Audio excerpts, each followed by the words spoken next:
आप लोग बैठ जाइए। आप बैठो नहीं यार, आप पीछे क्यों बैठे। नमस्कार सबको।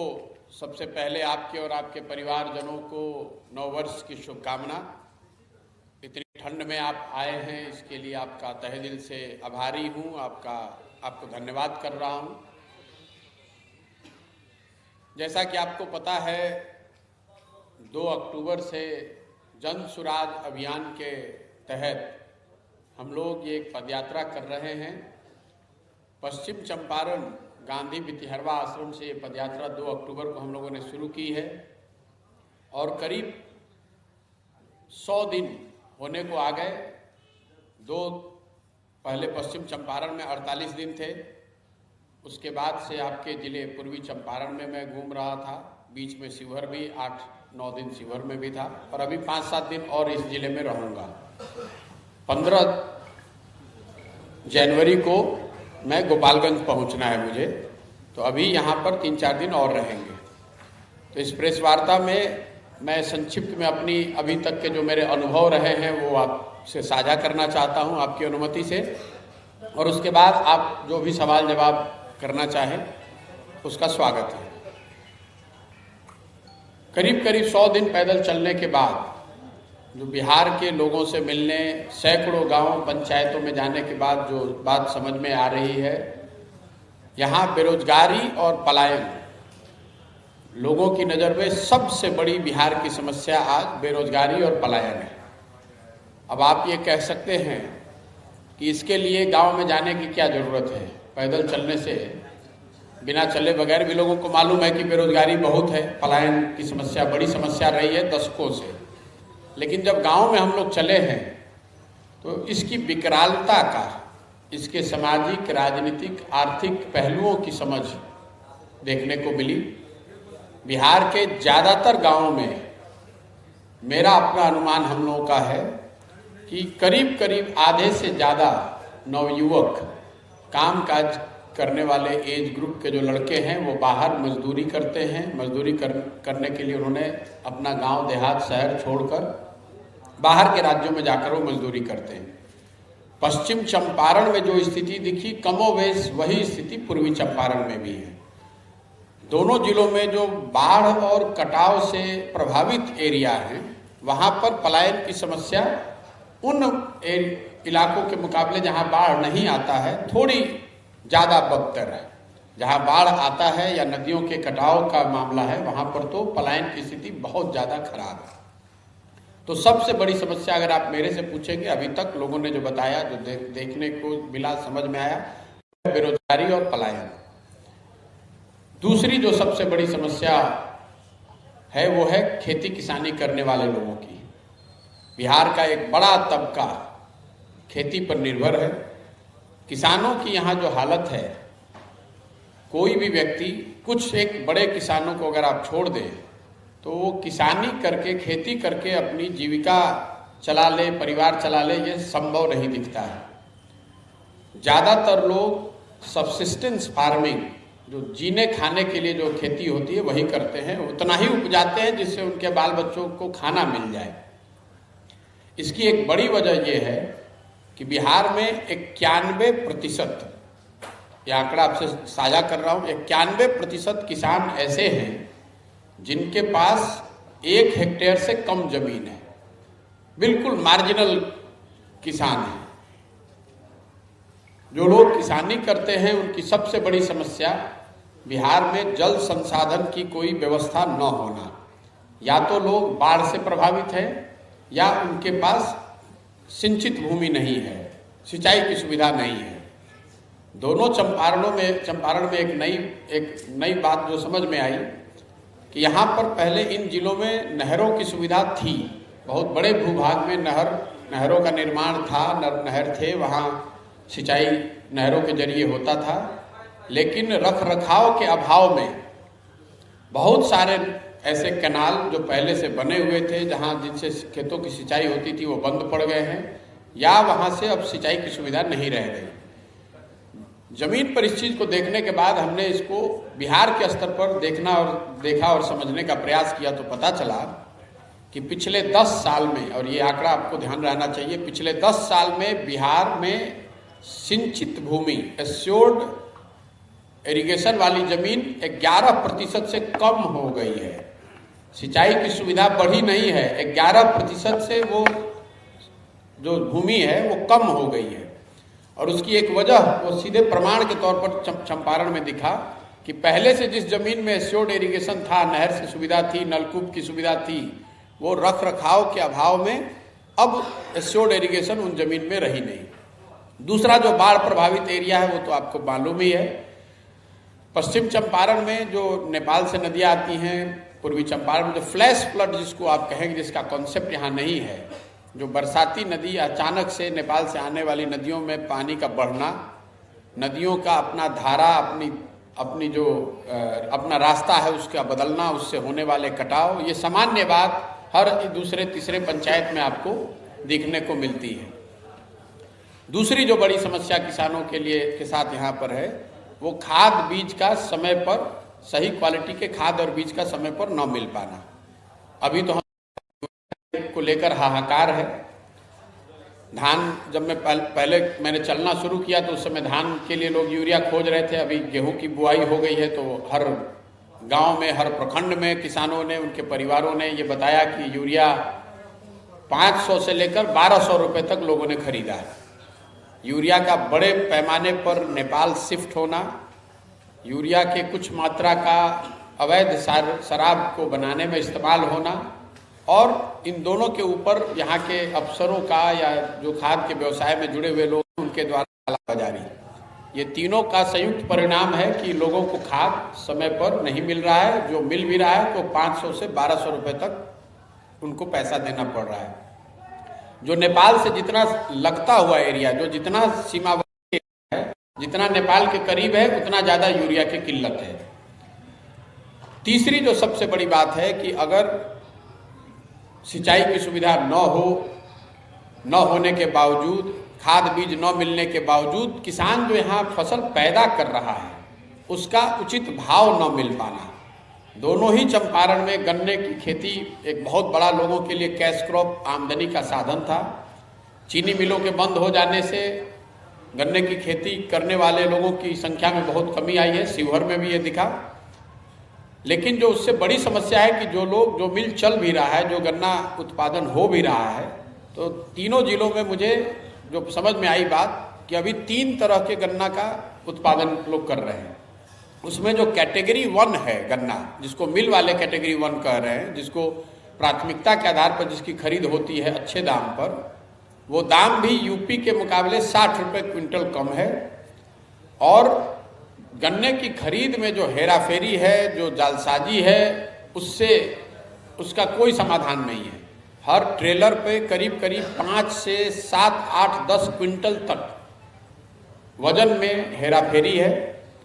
रसीद के जरिए, पर्ची के जरिए जो मिल गन्ने की खरीद करते हैं, पर सरकार ने कागजों पर मोबाइल के जरिए मैसेज की व्यवस्था की है। लेकिन जहां तक किसानों का सवाल है, खासकर छोटे किसानों का, वो आज भी गन्ना बेचने के लिए बिचौलियों के माध्यम से ही मजबूर हैं। यही हाल धान, गेहूं, दूसरे फसलों का भी है। जब मैं चल रहा हूं पिछले 3 महीने से, तो इसी समय में धान की कटाई हुई है और धान की जो बेचने की कीमत लोगों ने बताई वो 1200 से 1600 रुपए तक एवरेज। ऐसे लोग भी मिले हैं जो 1100, 1150 में बेचे हैं, जो बिल्कुल गरीब लोग हैं। कुछ जो बहुत बड़े किसान हैं वो 1500, 1550, 1600 तक में उन्होंने धान बेचा है। पश्चिमी चंपारण में ये औसत 1200 से 1400 था। पूर्वी चंपारण में ये औसत 1200 से 1600 लोग बता रहे हैं। लेकिन दोनों ही हालत में अगर आप 1500 भी मानकर चले, 1400 भी धान की कीमत अगर मान लें, तो भी वो सरकार का जो समर्थन मूल्य है 20,250 रुपया, उसके मुकाबले 25 से 30% कम है। फिर इस बात को मैंने बिहार के स्तर पर देखने समझने की कोशिश की तो पता चला, ये आंकड़ा आप ध्यान में रखेंगे, कि समर्थन मूल्य पर बिहार में पिछले 10 साल में सिर्फ 13% धान खरीदा गया है। सिर्फ 13% धान ही समर्थन मूल्य पर खरीदा गया है। गेहूं के लिए ये प्रतिशत है 1%। सिर्फ 1% गेहूं समर्थन मूल्य पर खरीदा गया है। किसी दूसरे फसल के लिए समर्थन मूल्य पर खरीद की कोई व्यवस्था बिहार में है ही नहीं। जस्ट आपके रेफरेंस के लिए बता देता हूं कि पंजाब में, जिसके किसानों की, वहां की खेती की बड़ी चर्चा बिहार में गांव देहात में भी होती है, पंजाब में पिछले 10 साल में 70% से ज़्यादा गेहूं और धान को सरकारी समर्थन मूल्य पर खरीदा गया है। फिर मैंने इसका अध्ययन कराया कि अगर पिछले 10 साल में बिहार में जो कुछ भी उपज हो रहा है, सिंचाई नहीं है, बाढ़ है, इन सब के बावजूद जो किसानों ने अपनी मेहनत से, यहाँ के लोगों ने अपनी मेहनत से उपजाया, अगर समर्थन मूल्य इनको मिलता तो बिहार के लोगों का क्या होता। तो आपको एक आंकड़ा शेयर कर रहा हूँ। अगर समर्थन मूल्य पर धान, गेहूं, ज्वार, बाजरा, जिनके लिए भी सरकार समर्थन मूल्य जिन फसलों के लिए जारी करती है, अगर सरकार समर्थन मूल्य पर 70% भी ये खरीद ले पंजाब के बराबर, तो बिहार के किसानों को करीब करीब 25,000 करोड़ रुपया हर साल अलग से मिलने लगेगा। मतलब समर्थन मूल्य पर इन फसलों के नहीं खरीदे जाने की वजह से बिहार के किसानों का हर साल करीब करीब 25,000 करोड़ का नुकसान हो रहा है। और ये पैसा, मजे की बात ये है कि बिहार सरकार को नहीं देना है, केंद्र सरकार समर्थन मूल्य के लिए राज्य सरकारों को मदद करती है। मुसीबत यह है कि बिहार में इस खरीद की कोई व्यवस्था ही नहीं बनाई गई है। कहीं कोई मंडी है नहीं, मंडी व्यवस्था को खत्म कर दिया गया और उसका अल्टरनेट जिस पैक्स को बनाया गया है, उनके पास ना वो सुविधा है, ना साधन है, ना उस तरह की व्यवस्था है। और जैसा कि मैंने आपको बताया कि जब आप 100 क्विंटल में 13 क्विंटल धान खरीदेंगे तो जिस दाम पर लोग बेच रहे हैं और जो समर्थन मूल्य था, पिछले 10 साल का मैंने ये अध्ययन कराया, तो करीब करीब ये आंकड़ा 25,000 करोड़ का होता है। इतना नुकसान हर बिहार के लोगों का हो रहा है। बेरोजगारी, पलायन और कृषि के बाद तीसरा सबसे बड़ा मुद्दा जो अभी तक देखने को मिला है वो ध्वस्त हो गई शिक्षा व्यवस्था का। इसकी जानकारी भी आप में से सबको है। सबको मालूम है कि बिहार में शिक्षा व्यवस्था उत्तरोत्तर पिछले 5-7 सालों में तो बिल्कुल ही ध्वस्त ही हो गई है। पूरी व्यवस्था उत्क्रमित विद्यालयों और नियोजित शिक्षकों के कंधों पर है। पेपर पर विद्यालयों को उत्क्रमित कर दिया गया, बिना ये सोचे समझे कि उत्क्रमित अगर उसको आप कर रहे हैं तो उसमें उस तरह की सुविधा बनानी पड़ेगी। और शिक्षकों की जो टोली है वो सिर्फ नियोजित शिक्षकों की टोली बच गई है, नियमित शिक्षक ज़्यादातर रिटायर हो गए। तो बेसिकली अगर आप गहराई में जाकर उसको देखेंगे तो जो शिक्षा व्यवस्था है वो करीब करीब अब उन शिक्षा मित्रों के ही कंधों पर है जिसको कभी शिक्षा व्यवस्था में एडिशनल फोर्स के तौर पर रिक्रूट किया गया था, लाया गया था। क्योंकि अभी जो 4 लाख के करीब बिहार में शिक्षक हैं, इसमें 75 2/3 से ज़्यादा शिक्षक वो हैं जो कभी शिक्षा मित्र के तौर पर बहाल किए गए थे। बिहार में शिक्षा व्यवस्था के ध्वस्त हो जाने की एक बड़ी वजह जो मैं जमीन पर देख पाया वो है फिजिकल इंफ्रास्ट्रक्चर, शिक्षकों और बच्चों का समायोजन का ना हो पाना। इसका मतलब ये है कि जहाँ पर बिल्डिंग है, क्लासरूम है, वहाँ शिक्षक नहीं है, जहाँ शिक्षक हैं वहाँ बिल्डिंग क्लासरूम नहीं है, जहाँ दोनों हैं वहाँ बच्चे ही नहीं हैं। और ये समता मूलक शिक्षा व्यवस्था बनाने के नाम पर हर गांव, हर पंचायत, हर जगह कोई ना कोई शिक्षा के नाम पर, कोई विद्यालय के नाम पर एक बिल्डिंग खड़ी कर दी गई। सही या गलत, हजारों करोड़ रुपए जनता का खर्च किया गया उस पर। वहाँ पढ़ाई हो इसकी चिंता किसी ने नहीं की है। जो विद्यालयों की छवि है समाज में, जो बातचीत करके समझ में आया, लोग भी अब विद्यालयों को खिचड़ी बांटने का सेंटर, वहाँ पर कुछ किताब और साइकिल बांटने का सेंटर के तौर पर ही देखते हैं। शिक्षक गण भी इसी व्यवस्था में लगे हुए हैं और जो समाज है वो भी इन विद्यालयों को इसी तौर पर देखता है कि यहाँ से खिचड़ी बढ़ता है। तो शिकायत भी लोग पढ़ाई की तो करते ही नहीं है, यही कर रहे हैं कि खिचड़ी अच्छी मिल रही है या पिल्लू वाले खिचड़ी मिल रही है। जहाँ तक कई लोगों को, हम लोग को लगता है कि शिक्षा व्यवस्था इसलिए खराब है कि यहाँ शिक्षकों की स्थिति की क्वालिटी खराब है। वो एकमात्र पहलू नहीं है, वो सिर्फ एक छोटा सा पहलू है, महत्वपूर्ण बहुत एक छोटा पहलू है। क्योंकि आप यहाँ के कॉलेजेस को देख लीजिए, जहाँ बड़े बड़े बिल्डिंग पहले से बने हुए हैं, शिक्षक भी वहाँ तो शिक्षा मित्र नहीं चला रहे हैं कॉलेजेस को। वहाँ हजारों की संख्या में बच्चे नामांकन भी बच्चों ने लिया हुआ है, लेकिन पढ़ाई वहाँ पर भी नहीं हो रही है। कॉलेज में भी सिर्फ नामांकन हो रहा है, एडमिट कार्ड बांटा जाता है और परीक्षा के दिन लड़के आते हैं, परीक्षा दिया, डिग्री बट गई। तो बिहार की पूरी जो शिक्षा व्यवस्था है, स्कूलों से खिचड़ी, पोशाक और किताब बांटने का सेंटर बना दिया गया स्कूलों को, और कॉलेजेस को डिग्री बांटने का सेंटर बना दिया गया। दोनों में कहीं पर पढ़ाई नहीं हो रही है। यही वजह है कि बिहार में शिक्षित लोगों की संख्या पेपर पर चाहे जो हो, वो मैं समझता हूं कि हर साल कम ही होती जा रही है। जिनके पास डिग्री है या जिनके पास डिग्री नहीं है, शिक्षित कोई नहीं है। और जब आपको अच्छी शिक्षा मिलेगी नहीं तो स्वाभाविक तौर पर आपको रोजगार भी नहीं मिलेगा, आपको मजदूरी ही करनी पड़ेगी, क्योंकि आपके पास तो सिर्फ डिग्री है, पढ़ाई तो आपने की नहीं है। इन तीनों चीजों के दो बड़ी योजनाएं जो केंद्र सरकार के स्तर से चलाई जा रही हैं, जिसकी चर्चा हर जगह सुनने को मिली। एक है प्रधानमंत्री गरीब कल्याण योजना, जिसके तहत लाभार्थियों को 5 किलो अनाज की देने की व्यवस्था की गई है। केंद्र सरकार की योजना है। व्यवस्थित तरीके से इसमें भ्रष्टाचार के जरिए ये एक तरह से बता दिया गया है कि लोगों को, लाभार्थियों को 5 किलो नहीं 4 किलो या 4.5 किलो अनाज ही हर महीने मिलता है। सैकड़ों गांवों में चर्चा करने के बाद मैं आपको कैमरे पर प्रमाणिक तौर पर बता रहा हूं कि ऐसा इसलिए हो रहा है कि जो गरीब कल्याण योजना में अनाज आ रहा है प्रखंड के स्तर पर 15,000 से 20-25 हजार क्विंटल तक अनाज हर महीने आता है। इसमें प्रति क्विंटल 40 रुपए के दर से जनप्रतिनिधि और अफसर पैसा ले रहे हैं, और जनप्रतिनिधियों में विधायक इंक्लूडेड है। इसको भी आप बिल्कुल मेरे मुख से ही सुन लीजिए, विधायक भी इसमें अपना शेयर ले रहे हैं।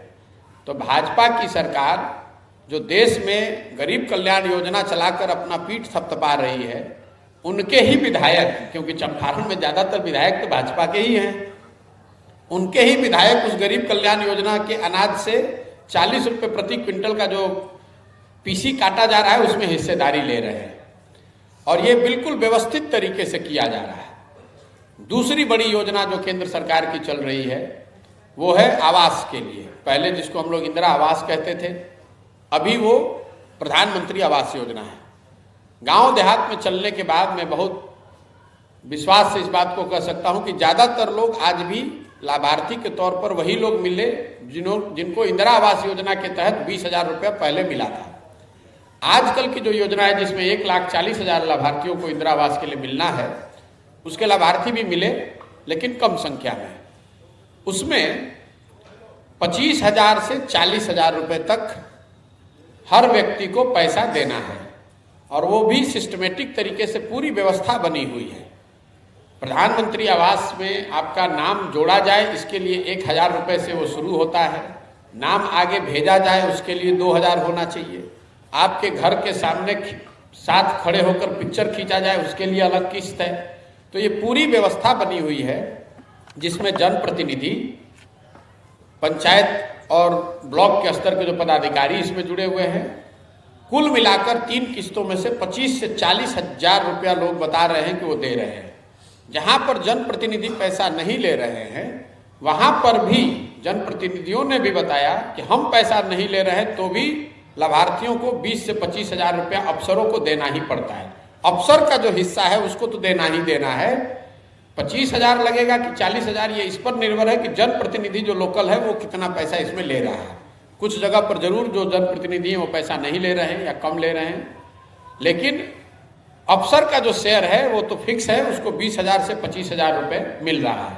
हम में से कई लोगों को लगता है कि बैंकों से सीधे पैसा जा रहा है, तो ये पैसे में इतनी चोरी कैसे हो रही है। मैं कई बैंक पदाधिकारियों से भी मिला, तो उन्होंने इसका जो सिस्टम, मैंने पूछा कि भाई आप पैसा आखिर अधिकारी ले कैसे रहे, तो बताते हैं यहाँ पर एक टर्मिनोलॉजी है कि ब्लॉक के जो पदाधिकारी है, पंचायत के पदाधिकारी है, बैंकों को बता देते हैं कि अकाउंट को लॉक कर दीजिए। मतलब एक किस्त जब जारी हो गई, हिस्सा मिला तो पहला किस्त जारी हुआ, जब दूसरा किस्त तब जारी होगा जब उनको हिस्सा पहुंच जाएगा। जब तक हिस्सा उनको नहीं पहुंचेगा तब तक अकाउंट को लॉक करके रखा जाएगा। तो मैं, और इसका तो जितनी बार बैंक में अकाउंट लॉक होता है उसका रिकॉर्ड है, क्योंकि अकाउंट लॉक हुआ और जब वो अकाउंट खोला जाता है तो उस पर पेनल्टी लगता है 100 रुपये का। तो अगर कोई चाहे तो इसको बैंकों से ब्रांच वाइज निकाल सकता है कि हर अकाउंट को कितनी बार लॉक किया गया है और कितनी बार उसको रीओपन किया गया है, क्योंकि बैंक में इसका रिकॉर्ड है। और ये लॉक क्यों किया गया है? क्योंकि कर्मचारियों को, अधिकारियों को उनके हिस्से का पैसा नहीं मिल रहा है। जब वो पैसा पहुंचता है तो अकाउंट को अनलॉक किया जाता है और दूसरी किस्त जारी की जाती है। तीसरी बड़ी योजना जो केंद्र सरकार की है, जो पूरे देश में चर्चा में रही है, बिहार में भी लागू है, वो है शौचालय की, स्वच्छ भारत अभियान की। पेपर पर बिहार के भी ज़्यादातर गांवों को ओडीएफ घोषित कर दिया गया है। दोनों चंपारण में ओडीएफ कंप्लीटली फार्स है। खुले में शौच आज भी ज़्यादातर गांवों की सच्चाई है।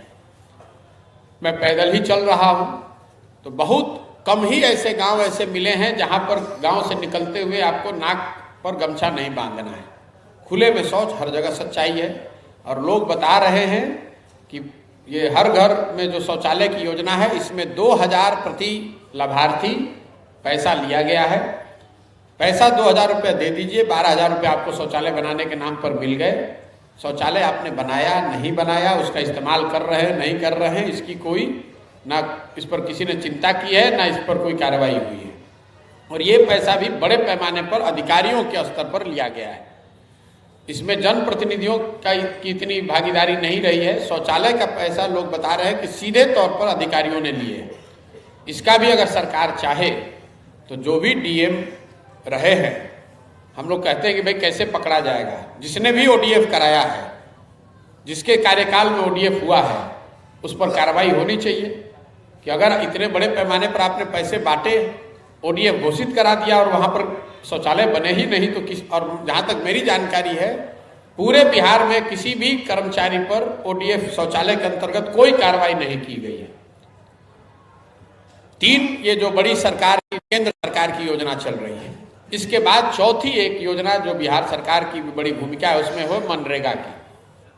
हम लोग की अपनी सोच रहती है कि चूंकि बिहार में इतनी गरीबी है, ज़्यादातर लोग मजदूरी करते हैं, तो मनरेगा एक बड़ी सोशल सिक्योरिटी का जरिया है लोगों को रोजगार मुहैया कराने के लिए। तो मेरी अपनी सोच थी कि हर जगह मुझे मनरेगा के लोग काम करते दिखेंगे। मनरेगा की हालत ये है कि दोनों तीनों जिलों में मनरेगा को लोग करीब करीब भूल ही गए हैं। मनरेगा का कोई काम करता हुआ, कहीं कोई काम होता हुआ मुझे दिखा नहीं।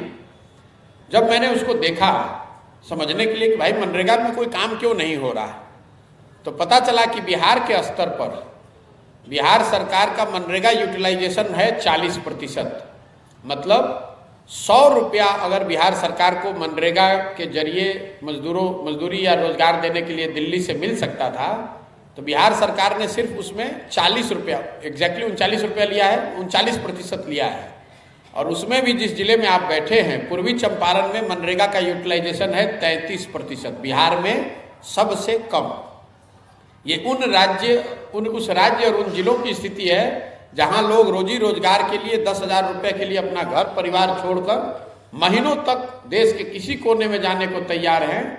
वहां की व्यवस्था में हम लोगों की चमड़ी इतनी मोटी हो गई है कि हम लोग 6,000 से 8,000 रुपया हर साल दिल्ली से ला ही नहीं रहे हैं मनरेगा के तहत लोगों को देने के लिए। जो पैसा मनरेगा का यहाँ आ रहा है 40%, करीब करीब 4,000 करोड़ रुपया हर साल, उसमें पीसी का दर है 40%। 40% के दर से मनरेगा में पीसी काटा जा रहा है। तो बिहार के लोगों को रोजगार मनरेगा के तहत 10,000 से 12,000 करोड़ रुपया मिलना चाहिए। ये सारा गुणा गणित के बाद 1,600 से 2,000 करोड़ रुपया उनको मिल रहा है। ये पिछले साल का आंकड़ा है। आप चाहेंगे तो पिछले 10 साल का भी आंकड़ा आपको दे दूंगा। इसके बाद 2 योजनाएं जो बिहार सरकार की बहुत बड़ी है। एक योजना नल जल की है, जो 7 निश्चय का हिस्सा है, जिसके बनने में मैं भी शामिल था। इसकी बड़ी चर्चा भी होती है। नल जल योजना में पश्चिम चंपारण के मुकाबले पूर्वी चंपारण में स्थिति मुझे थोड़ी बेहतर दिखी। पश्चिम चंपारण में 90% नल जल योजना नहीं काम कर रही है। करीब करीब 100 में 10 योजना ही कहीं चलती हुई मुझे दिखी। पश्चिम पूर्वी चंपारण में मैं वो संख्या 25 से 30% रखूंगा। एकदम से काउंट करना तो संभव नहीं है, लेकिन औसतन 10 में 2 या 3 नल जल योजना चलती हुई कंडीशन में मिली। लेकिन यहाँ पर भी करीब करीब 75%, 2/3 नल जल योजना चल नहीं रही। दूसरी एक बहुत बड़ी योजना 7 निश्चय की है, जिसकी आप लोग ज़्यादा चर्चा नहीं करते, वो है हर गांव की नली और हर गांव में नलियों और गलियों का पक्कीकरण। जहाँ तक मुझे याद है, जब 7 निश्चय बन रहा था तो उसमें सबसे ज़्यादा पैसा इसी मद में खर्च किया जाना था। 2014-15 के अनुमान के अनुसार बिहार के सारे गांवों की गलियों और नालियों के पक्कीकरण के लिए 80,000 करोड़ रुपया की जरूरत बताई गई थी और की बात कही गई थी। गांव में घूमने पर इसकी ना कहीं कोई चर्चा है, ना कहीं किसी गली का पक्कीकरण मैंने देखा। नालियों की जो पक्कीकरण की बात है, आज भी नाली 2014 में जब हम लोग 7 निश्चय बना रहे थे, जो सर्वे कर रहे थे, उसमें नालियों की समस्या बहुत बड़ी समस्या के तौर पर आई थी, इसीलिए 7 निश्चय का उसको हिस्सा बनाया गया था। आज भी वो स्थिति कमोवेश वही बनी हुई है। नाली गली के पक्कीकरण के नाम पर कुछ गाँव में मुझे बड़े किनारे बने हुए दिखे। वो दिखाता है कि इसके नाम पर पैसा निकालकर बंदरबाट हुआ है, लेकिन जो योजना थी कि गांव में हर घर के नाली को इस बड़े नाले से जोड़ा जाएगा और बड़े नाले से पानी को ले जाकर उसके निस्तारण की व्यवस्था की जाएगी, वो मुझे अभी तक एक भी गांव में नहीं दिखा है। जहां पर यह नाली बनाई गई है वो सड़कों के किनारे कुछ बना दिया गया है, उसमें कूड़ा करकट भर गया है, उसमें कोई नाली के तौर पर उसका उपयोग नहीं हो रहा है। गलियों के पक्कीकरण की तो कहीं मुझे कुछ उसका कोई सुराग ही नहीं है। गलियों की हालत बहुत खराब है। इसके अलावा 2 क्षेत्र ऐसे हैं जिसमें बिहार में हम लोग की समझ है कि नीतीश कुमार के राज में हमारी भी अपनी समझ रही है कि इन 2 चीज़ों में तो जरूर सुधार हुआ है। वो है सड़क और बिजली। बिजली हम लोग जहाँ पर भी गए वो निश्चित तौर पर हर जगह बिजली आ गई है, तो इस बात का क्रेडिट है बिहार सरकार को कि बिजली हर जगह पहुँच गई है। अब चाहे पीठ जो थपथपा ले बिहार सरकार करे या केंद्र सरकार, लेकिन सरकार के प्रयास से बिजली हर जगह पहुँच गई है। लेकिन बिजली के मद में, बिजली के इशू पर सबसे बड़ी समस्या जो हम लोग को सुनने को मिली हर गांव में, वो है गलत बिल का आना। 2000 से 1 लाख, 1.25 लाख रुपए तक बिल वाले लोग भी हमें मिले हैं। ऐसे लोग भी मिले जिनके 2 बल्ब जलाने, जिनका ऐसा मानना है कि वो 2 बल्ब जला रहे हैं और उनका बिल 6,000 आ रहा है, 8,000 आ रहा है। बड़ी संख्या में ऐसे लोग मिले जिनको 60,000, 70,000 का बिल आ रहा है। कुछ ऐसे लोग भी मिले जिनको 1 लाख से ज़्यादा का बिल आया है। कई गांवों में ऐसे परिवार मिले जिनके बिजली का कनेक्शन बिल ज़्यादा आने और न भुगतान करने की वजह से काट दिया गया है। कुछ ऐसे भी लोग मिले जिन पर फौजदारी का केस हो गया, वो घर द्वार छोड़कर भाग गए हैं। लेकिन ज़्यादातर लोग बढ़े और गलत बिल के चक्कर में लोग अदालतों का या ये जो प्राइवेट जो कंपनियां हैं बिजली वितरण वाली, इनके ऑफिसेज का चक्कर काट रहे हैं। सड़क को लेकर नेशनल हाईवे जरूर बेहतर है, स्टेट हाईवे पर भी सुधार दिखा, लेकिन ग्रामीण सड़कों की स्थिति मैं 2000 के दौर में यहाँ यूएन में काम करता था, 2-3 साल मैंने यहाँ काम किया है, तो उस समय हम लोग गाँव में जाते थे, लेकिन इतने बृहद स्तर पे तो नहीं गया हूँ। लेकिन जो लोग बता रहे हैं और जो मेरी समझ है, ग्रामीण सड़कों की स्थिति कमोवेश वही है जो लालू जी के जंगल राज में होती थी। ग्रामीण सड़क बिल्कुल सिरे से नहीं है, जहाँ बनी भी है वो उखड़ उखड़ के खत्म हो गई है। वो कहीं ना कहीं भ्रष्टाचार को भी दिखाती है, या ये समझ से मेरे परे है कि कैसे ऐसा संभव है कि इतनी बड़ी संख्या में लोग बता रहे हैं कि सारे गाँव में रोड बन गए हैं, और जब मैं चल रहा हूँ तो मुझे 10 में कोई एक गाँव मिलता है जहाँ गाँव में कोई सड़क है, गाँव में सड़क है ही नहीं। तो ये एक बड़ी डिस्क्रिपेंसी दिखी। इसके अलावा जो 3 शब्द सबसे ज़्यादा सुनने को मिले लोगों के द्वारा, वो है अफसरशाही से परेशान जनता। कि कोई भी काम अफसरों की मनमर्जी के मुताबिक ही होगा, और इसमें जनता और जनप्रतिनिधि दोनों शामिल हैं। सब ये मानते हैं कि अफसर ही चला रहे हैं, उनकी ही चलती है, वही जो चाहेंगे वही होगा। दूसरा शब्द जो सुनने को मिला वो है भ्रष्टाचार। किसी गांव, किसी ऑफिस में, किसी भी कार्यालय में, सरकार के किसी भी काम में बिना पैसा दिए काम नहीं हो सकता है। और तीसरा शब्द जो सुनने को मिला जो दलाली का नया नाम बिहार में रख दिया गया है, जिसको पीसी कहते हैं लोग। किसी भी सरकार की योजना में व्यवस्थित तरीके से कमीशन काटा जाना, पीसी काटा जाना, एक तरह से लोगों ने इसको सच्चाई मान लिया है। तो अब सरसाही सरकार के कामकाज में भ्रष्टाचार और जितनी सरकार की योजनाएं हैं उसमें सिस्टमेटिक तरीके से ऊपर से लेकर नीचे तक कमीशन, पीसी, दलाली काटा जाना, ये 3 शब्द हर जगह सुनाई पड़े। ओवरऑल मुझे जो लोग मिले, मैं ये कह सकता हूं कि सरकार को लेकर उनके मन में या तो उदासीनता है या गुस्सा है। मुझे अभी तक शायद ही कोई इक्का दुक्का आदमी मिला हो जो ये कह रहा है कि देखिए सरकार में अब आगे क्या होता है, 2 साल में कुछ अच्छा होगा, कुछ सुधार होगा। ज़्यादातर लोग ये मान के चल रहे हैं कि इस सरकार से तो अब कुछ नहीं होना है। तो वो उदासीन है या फिर एक बड़े वर्ग में गुस्सा भी है कि इनको हटना चाहिए, नई व्यवस्था बननी चाहिए। तो मोटे तौर पे ये मेरा अभी तक का अनुभव रहा है। अब आपके जो सवाल हैं वो आप सवाल कर सकते हैं। बहुत बहुत धन्यवाद। आनंद प्रकाश जी, जिसको पूछना है पूछिए, कोई दिक्कत। आनंद प्रकाश जी,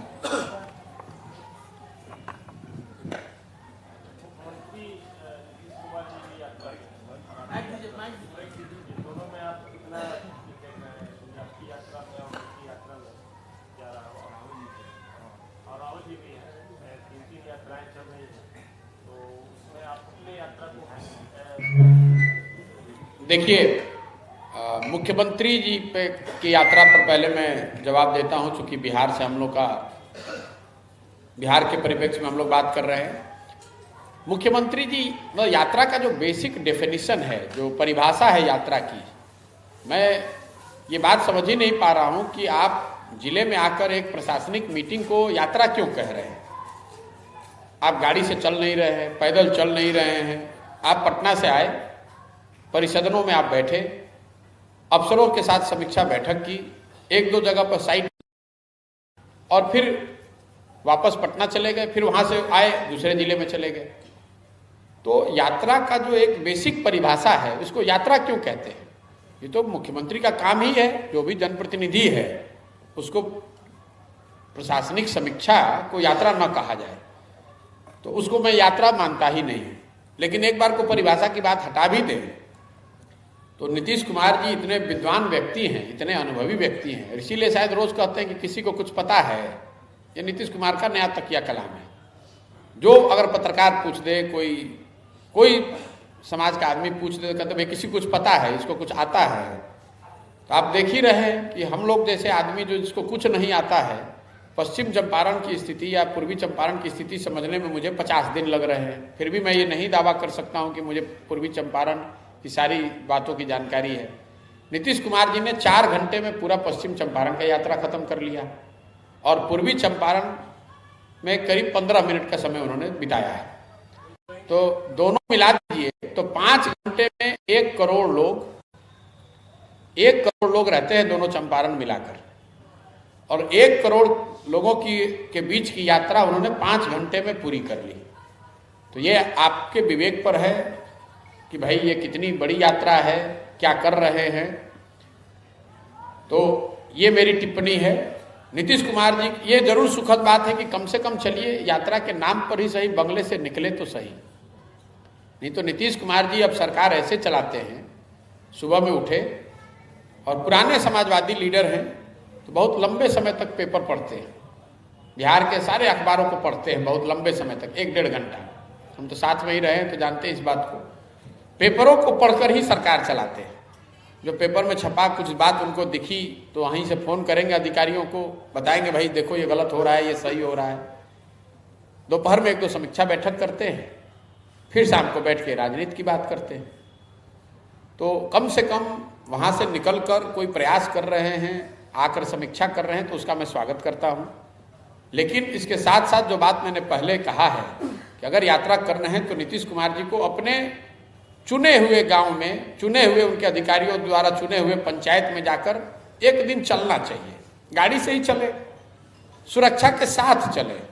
पैदल चलना तो संभव ही नहीं है उनके लिए, वो जरा चल कर दिखा दें किसी एक पंचायत को, जिसको प्रशासन यहाँ समझता है कि इस पंचायत में बड़ा अच्छा काम हुआ है, उस पंचायत में मुख्यमंत्री को कैमरे पर चुनौती दे रहा हूं कि आप एक पदयात्रा करके अपने सुरक्षा बलों के साथ, अपने काफिले के साथ एक पंचायत में चलकर दिखा दीजिए, तो आपको दिख जाएगा कि जमीन पर क्या स्थिति है, लोग आपके प्रशासन से, आपके सुशासन से कितना खुश हैं और आपकी जनता, आपकी सरकार लोगों को का काम कितना कर पा रही है।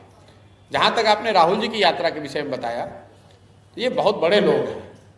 कांग्रेस इतनी बड़ी पार्टी है, वो देश के स्तर पर बहुत बड़ा प्रयास कर रहे हैं। हम लोग, हमारे लिए किलोमीटर करना, उनका एक फिक्स रूट है, उनको 3500 किलोमीटर चलना है और 3500 किलोमीटर में उन्होंने कन्याकुमारी से कश्मीर तक पहुंचना है और उसको वो करीब 6 महीने में कर रहे हैं, 180 दिन में करेंगे। आप देख रहे हैं कि मैं जो कर रहा हूं पदयात्रा, मेरे लिए किलोमीटर का कोई महत्व नहीं है, मेरे लिए दिन भी फिक्स नहीं है। मैं पश्चिम चंपारण में, पूर्वी चंपारण में 25-25 दिन मेरा अनुमान था कि हम यहाँ आएंगे, 250-300 किलोमीटर चलना पड़ेगा। हम ऑलरेडी 1000 किलोमीटर चल चुके, 100 दिन हो गए यहाँ। तो मेरे लिए यात्रा सिर्फ माध्यम है समाज को निचले स्तर पर समझने का, उनके साथ उनकी समस्याओं पर चर्चा करने का, उन लोगों से मिलने का जो इसको सुधारने में मदद कर सकते हैं। सिर्फ रोड पर चलने से, अगर मैं पूरा चंपारण, पूरा बिहार पैदल चल दूं, तो मुझे कोई ओलंपिक में रिकॉर्ड तो बनाना नहीं है। मुझे ये नहीं दिखाना है कि मैं कितना फिजिकली फिट हूं, कि मैं कितना किलोमीटर चल सकता हूं। उद्देश्य समाज को समझना है, समाज के विषयों को समझना है।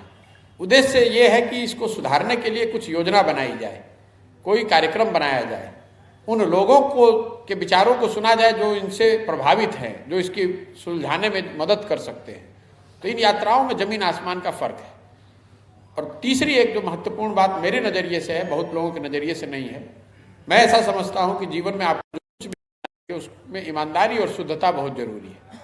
मैं पदयात्रा अगर कह रहा हूं, ये यात्रा नहीं है, मैं पदयात्रा कर रहा हूं, तो 2 अक्टूबर के बाद मैं गाड़ी पर न बैठता हूं, न घर जाता हूं, न छुट्टी मनाता हूं, न ब्रेक लेता हूं।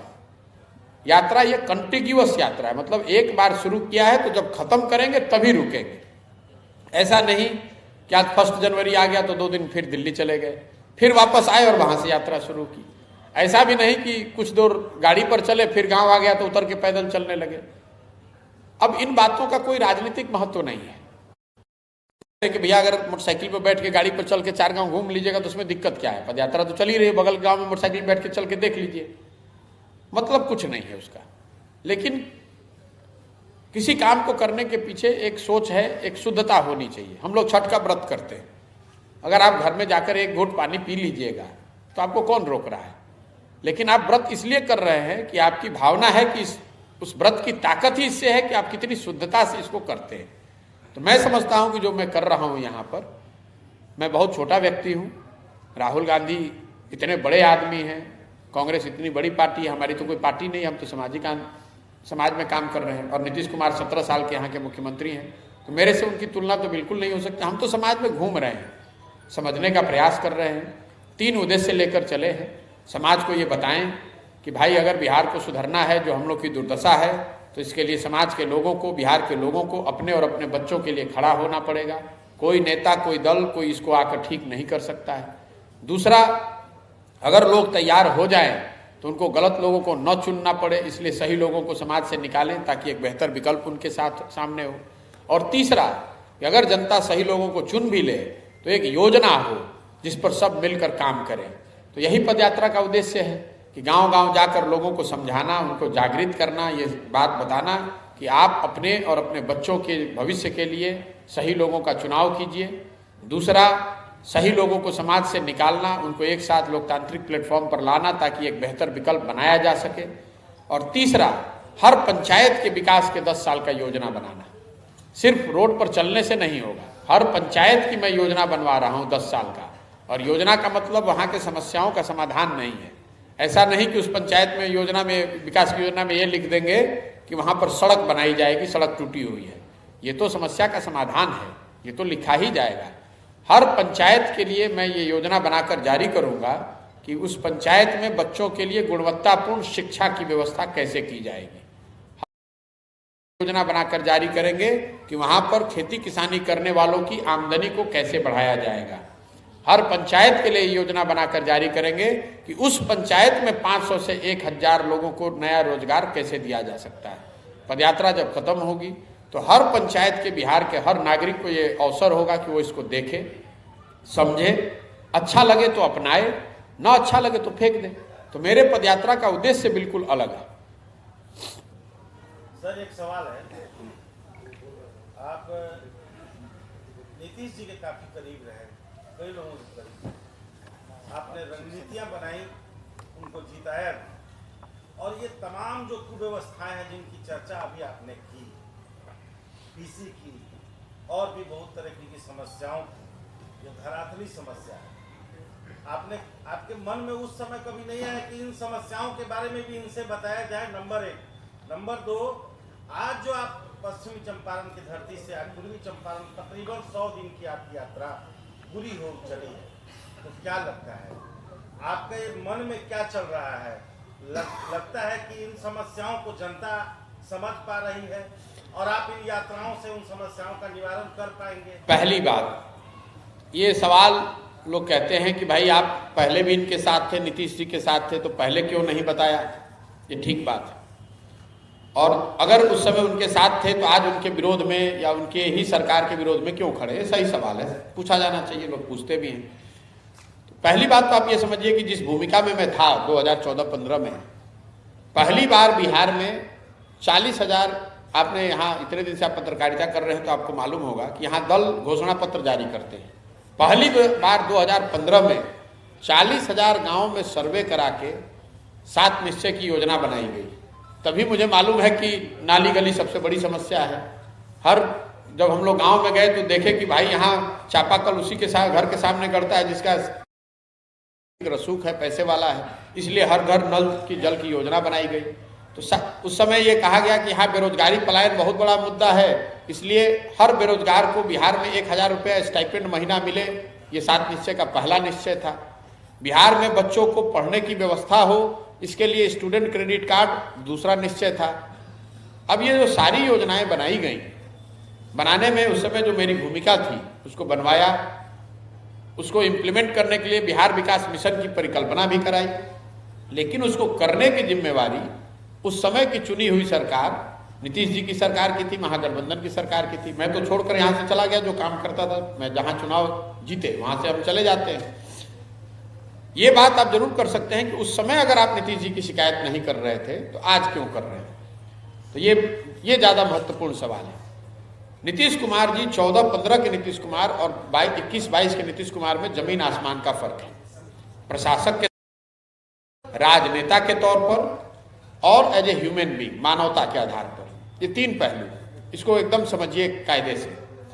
प्रशासक 15 में जिस नीतीश कुमार की मैंने मदद की थी, जिनका मेरे मन में सम्मान था, जिनके लिए वो, उनका हम लोगों ने दौर देखा था 2005 से 2012 तक, जिसमें बिहार में सुधार होता हुआ दिखा। ये और इस बात का प्रमाण है कि मुझे बिहार के पॉलिटिक्स में कोई रुचि नहीं थी। मैं तो यही चाहता था कि भाई अगर यहाँ पर एक सही मुख्यमंत्री हैं, अच्छा काम कर रहे हैं, चुनाव में हारने की वजह से इन्होंने छोड़ दिया है, तो इनकी मदद करूँ, चुनाव जीत कर आए, बिहार बढ़े, तो उनकी मदद की। इसमें से आप जितने पत्रकार बैठे हैं, कौन नहीं मानेगा कि आज के नीतीश कुमार के प्रशासन में और 2005 से 12-13 के प्रशासन में फर्क है कि नहीं है? तो जो नीतीश कुमार को लोगों ने सुशासन बाबू कहा, आज उन्हीं को कुशासन, उनके शासनकाल को कुशासन के तौर पर देखा जा रहा है, पर उनकी छवि बिल्कुल ही धूमिल हुई है। दूसरा जो ज़्यादा महत्वपूर्ण है, जो ज़्यादा पहलू, राजनेता के तौर पर जिस नीतीश कुमार की 2014 में मैंने मदद की थी, 2014 में नीतीश कुमार चुनाव नहीं हारे थे, उनकी पार्टी लोकसभा में चुनाव हारी थी, नीतीश कुमार अपना चुनाव नहीं हारे थे। लेकिन राजनेता के तौर पर एक मोरालिटी होती है, उसके आधार पर उन्होंने पद से त्यागपत्र दे दिया था। वही नीतीश कुमार आज चुनाव हार गए हैं 2020 में। 243 के विधानसभा में अगर आप 42 एमएलए जीते हैं तो आप चुनाव हार गए हैं। फिर भी कोई ना कोई जुगत लगाकर, कभी आरजेडी के साथ, कभी भाजपा के साथ, कोई ना कोई जुगत लगाकर मुख्यमंत्री बने हुए हैं। तो दोनों में फर्क देखिए आप। तो मैंने जिस नीतीश कुमार की मदद की थी, जब नीतीश कुमार मेरे से पहली बार नवंबर 2014 में दिल्ली में मिले, उनको किसी ने बताया था कि मोदी जी का जो प्रचार है वो बिहार के किसी लड़के ने किया था। तो वो आए हमसे मिलने, पवन वर्मा जी के घर पर मिले। तो मैंने लंबी बात के बाद ये कहा कि हम लोग तो ये समझते हैं कि बिहार में आपने आकर सुधार किया है, और अगर आपने सिर्फ इसलिए त्याग पत्र दे दिया है कि आपको लोकसभा में आपकी पार्टी हार गई है व्यवस्था के अभाव में या प्रचार के अभाव में, तो वो काम मैं आपका करूंगा। आप वो मुख्यमंत्री वापस से बनिए। और आपने देखा कि चुनाव से पहले मांझी जी को हटाकर उन्होंने मुख्यमंत्री बनना, मेरा शर्त ही वही था कि आप मुख्यमंत्री वापस बनिए, बिहार की जिम्मेवारी संभालिए, चुनाव के लिए हम लोग कंधा लगाएंगे। और तीसरा जो सबसे महत्वपूर्ण कारण है जिसकी वजह से मैं नीतीश कुमार के साथ नहीं जाता हूं, अब कई बार उन्होंने बात करी मेरे से, कई बार प्रयास किया वापस बुलाने का, क्यों नहीं जाता। नीतीश कुमार 2014-15 में जिस नीतीश कुमार की मदद हमने की थी, ये वो नीतीश कुमार है जो गैसल में असम में एक रेल दुर्घटना हुई थी, वाजपेयी जी तब प्रधानमंत्री थे, 290 लोगों की मृत्यु हुई थी। रेल मंत्री रहते हुए लाल बहादुर शास्त्री के बाद नीतीश कुमार दूसरे लीडर थे जिन्होंने पद से इस्तीफा दे दिया था। वाजपेयी जी ने उस समय इनको मना भी किया कि इस्तीफा की जरूरत नहीं है, आपने इस्तीफा दे दिया, मैंने अस्वीकार कर दिया, आप काम कीजिए। फिर भी नीतीश कुमार का वक्तव्य ये था कि अगर 290 लोगों की मृत्यु हो गई है तो मैं कैसे रेल मंत्री रह सकता हूं। आज वही नीतीश कुमार है, कोरोना के काल में उनकी दुखद मृत्यु हो गई। हम लोगों ने देखा करीब 3 महीने तक बिहार के बच्चे, बिहार के लड़के पूरे हिंदुस्तान में मारे मारे फिरते रहे, और इन्होंने कोई प्रयास नहीं किया उनकी मदद के लिए या उनको सहायता देने के लिए। शब्द से भी, मुंह से भी उन्होंने अपने बंगले से बाहर निकलकर उसके लिए कोई प्रयास करना उचित नहीं समझा। जिस दिल्ली में सबसे ज्यादा बिहार के लोग फंसे हुए थे, वहां बिहार सरकार के 3-3 भवन हैं, 20 से ज्यादा पदाधिकारी हैं, कुछ नहीं करते। नीतीश कुमार अगर 10 अधिकारियों को वहां बैठा देते कि भाई वहां से बस से लोगों को बैठा कर बिहार आने दो, तो कितने हजार लोगों की परेशानी कम हो जाती। ये वही नीतीश कुमार है, कैसे आप उनकी मदद कर सकते हैं? ये वही नीतीश कुमार है जो आज 70 गरीब परिवार शराब की अवैध शराब से उसकी मृत्यु हो जा रही है तो पॉकेट में हाथ डाल के विधानसभा में हंसते हुए कह रहे हैं कि जो पिएगा वो मरेगा। आप जरा बताइए, बिहार के नागरिक होने के नाते, वो बिहार के मुखिया हैं, अगर किसी की मृत्यु अपनी गलती से भी हो गई तो मुखिया होने के नाते आपका क्या कर्तव्य है? संतावना देना, अफसोस जाहिर करना, कि हंसकर ये कहना कि जो पिएगा वो मरेगा? ये मानवता की बात है। तो नीतीश कुमार 14 के और नीतीश कुमार 22 के, दोनों में जमीन आसमान का फर्क है, प्रशासक के तौर पर, राजनेता के तौर पर और एज ए ह्यूमन बीइंग। इसलिए उनका विरोध कर रहे हैं। और अंतिम बात समझिए, लोकतंत्र आपको क्या बताता है? आप किसी पर भरोसा करके किसी को नेता मानकर उसको वोट देते हैं, 5 साल के लिए देते हैं, इस आशा अपेक्षा के साथ देते हैं कि वो आपकी आशाओं पर खरा उतरेगा। अगर वो खरा न उतरे तो संविधान ये बताता है, लोकतंत्र आपको कहता है कि आप उसका विरोध भी करें। एक बार आपने किसी की मदद कर दी, एक बार किसी को वोट दे दिया तो जीवन भर उसी को वोट देते रहेंगे, तब तो ये राजतंत्र हो जाएगा। आप तो लोकतंत्र के सिद्धांतों को ही क्वेश्चन कर रहे हैं कि एक बार आपने जिसकी मदद कर दी अब उसको जीवन भर मदद करते रहिएगा। तो राजतंत्र है कि जो आदमी राजा है उसके दरबारी आप हो गए तो जीवन भर आप दरबारी रहिएगा, वो अच्छा करे तो भी और खराब करे तो भी। लोकतंत्र तो ये कहता है कि आप अपने समझ से जो सही व्यक्ति है उसको चुनिए, अगर वो काम अच्छा करे, आपके आशा अपेक्षा पर, विश्वास पर खरा उतरे तो उसके साथ बने रहिए, और अगर नहीं उतरे तो उसको उतनी मजबूती से उसका विरोध भी कीजिए। वही काम कर रहे हैं। शराबबंदी के बारे में क्या आपने कहा? जाहिर सी बात है, राज्य में जहरीली शराब पीने से लोगों की बहुत बड़ी संख्या मौत हुई है। जातीय जनगणना शुरू हो रही है, ड्रीम प्रोजेक्ट नीतीश कुमार का शराबबंदी रहा, और ये जीत थी केंद्र सरकार से कि बिहार में जातीय जनगणना कराएंगे, और आज जो जनगणना शुरू हो रही है, क्या लग रहा है बिहार के विकास के लिए जनगणना कहीं ना कहीं आगे नीतीश कुमार के? देखिए, कोई भी ऐसी जानकारी जिससे सरकार के पास लोगों के विषय में, उनके हालात के विषय में, सामाजिक आर्थिक बेहतर जानकारी पहुंचे, उसका स्वागत है। उस नज़रिए से जनगणना, सर्वेक्षण, समीक्षा, इन सब चीज़ों का स्वागत होना चाहिए। लेकिन इसके साथ साथ आपको ये भी समझना चाहिए कि जनगणना के पीछे नियत क्या है, और जनगणना के बाद आप उसका करने क्या वाले हैं। पहली बात कि इस जनगणना का कोई वैधानिक आधार नहीं है। तो नीतीश कुमार जी या ये आज की जो सरकार है, ये तो राजनीति करने के लिए जनगणना करा रहे हैं। वैधानिक आधार इसलिए नहीं है कि जो जनगणना है ये केंद्र का विषय है। जैसे आपने देखा है कि कई जातीय समूह को यहाँ पर बेवकूफ़ बनाने के लिए, आपने सुना होगा लोहार समाज को यहाँ से रिकमेंड कर दिया कि एसटी हो जाएंगे। बच्चे एग्जाम दे गए, नौकरी लग गई, उनको एसटी के आधार पर फिर हटा दिया गया, क्योंकि वो बिहार सरकार के परिधि में ही नहीं आता, अधिकार के परिधि में ही नहीं है। जितने हमारे नोनिया बिन समाज के लोग हैं, इनको कह दिया कि इनका कैटेगरी चेंज करने के लिए कि हम रिकमेंड कर दिया, केंद्र सरकार ने उसको माना नहीं। तो जनगणना का जो लोग इसको समझते हैं, ये आपको देखना चाहिए कि इसका वैधानिक आधार क्या है, या फिर एक प्रशासनिक एक्सरसाइज है, एडमिनिस्ट्रेटिव एक्सरसाइज है, जिसमें लोगों के बारे में, उनकी सामाजिक आर्थिक पहलुओं के बारे में जानकारी इकट्ठा की जा रही है। उसका किया जाना चाहिए, मैं उसका स्वागत करता हूँ। लेकिन इसका वैधानिक आधार क्या है, इस पर नीतीश कुमार से कोई सवाल न कर रहा है, ना नीतीश कुमार या उनकी सरकार बोल रही है कि इसका वैधानिक आधार क्या है, या क्या कॉन्स्टिट्यूशनल है, ये मैंडेटरी है कि आप सिर्फ चुनाव में लोगों को बेवकूफ़ बनाने के लिए जनगणना करा रहे हैं। और दूसरा जो मेरे नज़रिए से ज़्यादा महत्वपूर्ण है कि जनगणना हो जाने से ही अगर लोगों की स्थिति सुधर जाती, तो बिना जनगणना के मैं आपको बता सकता हूं कि 13 करोड़ बिहारी जो लोग हैं, बिहार के लोग हैं, वो देश के सबसे गरीब और पिछड़े हैं।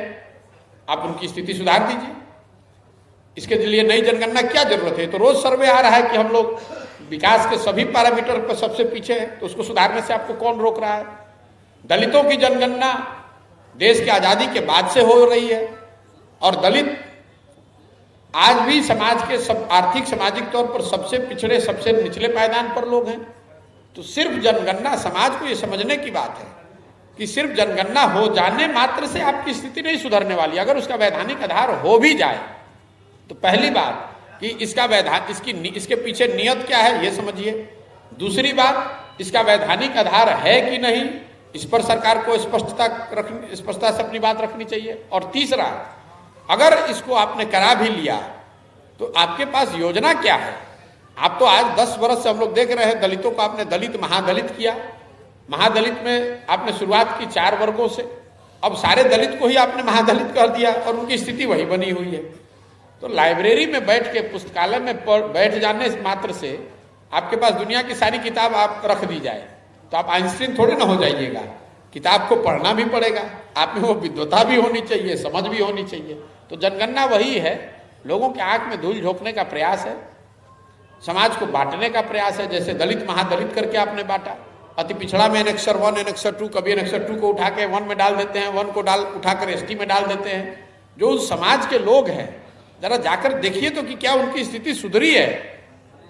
एनेक्सर 1 माननीय कर्पूरी जी ने बनवाया, एनेक्सर 1 जो कर्पूरी जी ने बनाया और आज जो एनेक्सर 1 है उसका फर्क देख लीजिए, और देखिए कि जिन जाति समूह को एनेक्सर 1 में जोड़ा गया है उसका आधार क्या है। ये भी देखिए कि जो शुरू से एनेक्सर 1 में थे उन समाज के लोगों की स्थिति बेहतर हुई क्या, उनकी शिक्षा की स्थिति सुधरी क्या, उनके समाज से अच्छे लोग निकल कर आ रहे हैं, राजनीति में आ रहे हैं, शिक्षा के क्षेत्र में आ रहे हैं, उद्योग में आ रहे हैं, उनके बच्चे ज़्यादा ग्रेजुएट कर रहे हैं। चर्चा इस पर होनी चाहिए। अगर गणना हो भी जाए तो उससे होना क्या है? मैं बिल्कुल गणना के पक्ष में हूँ, गणना होना चाहिए, लेकिन उसके लिए कोई योजना भी तो होनी चाहिए कि गणना होगी तो क्या होगा। उसके लिए सिर्फ राजनीतिक रोटी सेकने का जो प्रयास है, समाज को बांटने, लड़ने लड़ाने का प्रयास है कि आधा समाज ये कहने लगे कि जनगणना नहीं होनी चाहिए, आधा समाज ये कहने लगे कि जनगणना होनी चाहिए। इस पर एक और चुनाव निकल जाए, गोटी अपनी बना ली जाए, बस इतना ही प्रयास है। इसके पीछे कोई समझ नहीं है, कोई सोच नहीं है। अगर जातीय जनगणना इतना ही जरूरी था, इसी से बिहार का विकास होना है, मान लीजिए कि होना है, तो नीतीश कुमार 17 साल से मुख्यमंत्री हैं। ये समझ उनको आज क्यों आई है भाई? पहले क्यों नहीं कराया? ये तो सवाल आप लोग पूछिए नीतीश कुमार से, तो सवाल ये पूछा जाना चाहिए। आप लोग सवाल ही गलत पूछ रहे हैं कि होना चाहिए कि नहीं। मैं ये पूछ रहा हूं कि अगर होना चाहिए तो ये पहले क्यों नहीं कराया? इसका वैधानिक आधार क्यों नहीं बनाया? जब आप भाजपा के साथ थे तो क्यों नहीं आपने इसके लिए वैधानिक आधार सुनिश्चित किया? और अगर आप करा के आ रहे हैं तो आपके पास योजना क्या है ये बताइए कि जिनकी संख्या ज़्यादा होगी, कम होगी, उनका शैक्षणिक स्थिति खराब है, उसके लिए कौन सा स्कूल नया बनाइएगा, उनको क्या सुविधा ज़्यादा दीजिएगा, उसको भी बताइए कि जो सरकारी आंकड़े अभी अवेलेबल हैं उसके मुकाबले अगर कोई नई जानकारी आएगी तो उसके लिए सरकार कौन से नए प्रयास करेंगे ये भी तो बताइए। अगर बिहार में शिक्षा व्यवस्था ध्वस्त हो गई तो इससे सबसे ज्यादा नुकसान तो उन्हीं समाज के लोगों को है, उन्हीं गरीब के बच्चों को है जिसकी राजनीति ये लोग करते हैं। बिहार में समाजवाद के नाम पर राजनीति चल रही है पिछले 30 साल 40 साल से। कांग्रेस की भी राजनीति यहाँ पर समाजवादी पृष्ठभूमि वाले लोग ही करते रहे और बिहार में 60% आदमी भूमिहीन है। किसी ने भूमि सुधार की बात कही है क्या बिहार में आज तक? आप बताइए तो। पूरे देश में 38% लोग भूमिहीन हैं, बिहार में भूमिहीनों की संख्या 60% है। बिहार में भूमि सुधार की चर्चा लालू जी की पार्टी ने कभी की? भूमि सुधार की चर्चा नीतीश कुमार ने कभी की या कांग्रेस ने कभी की है?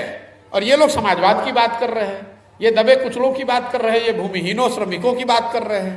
तो ये क्या बात करेंगे? 40 साल बिहार में समाजवाद के नाम पर गरीबी का बंटवारा हुआ है, लोगों को जाति समूह में बांटकर अपनी रोटी सेकी गई है। और एक और बात मैं आपको बता रहा हूं, ये लोग जात की भी राजनीति नहीं कर रहे हैं। मैं तो मन से रोज कह रहा हूं, जात की राजनीति तो ये होती ना कि अगर मैं ब्राह्मण हूं और मैं कहूं कि भाई ब्राह्मण का सबसे अच्छा लड़का आगे बढ़ना चाहिए। लालू जी ये कहाँ कह रहे हैं कि यादव समाज का सबसे अच्छा व्यक्ति जो है वो आगे बढ़ना चाहिए? मांझी जी ये कहाँ कह रहे हैं कि मुसहर समाज का जो सबसे अच्छा आदमी है वो आगे बढ़ना चाहिए? ये तो ये लोग ये कह रहे हैं कि हमारा लड़का आगे बढ़ना चाहिए, हमारा लड़का मुखिया होना चाहिए और आप हमारे जाति के हैं इसलिए सब लोग आप हमको वोट दीजिए। अगर जातियों की भी राजनीति होती तो कम से कम उन जाति समूह के लोग तो अच्छे हो गए होते भाई। यादव समाज के लोग अगर धनी हो गए होते तो भी मान लिया जाता। कम से कम 14% बिहार तो अच्छा हो गया, 13% बिहार तो के लोग तो अच्छे हो गए होते।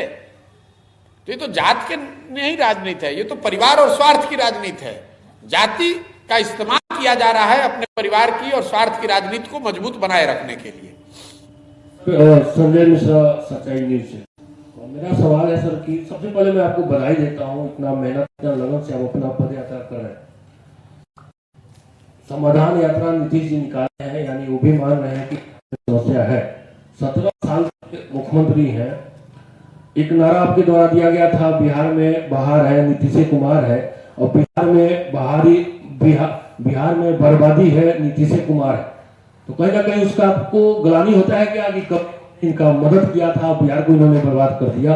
और दूसरा, पश्चिम चंपारण में आपका स्पीच मैंने सोशल मीडिया पे सुना था और देखा भी था कि आप कह रहे थे अगर मुझे मौका मिले 6 महीना में जो भी पलायन कर रोजगार के लिए बाहर गए हैं उनको मैं बिहार में ही रोजगार दे दूंगा।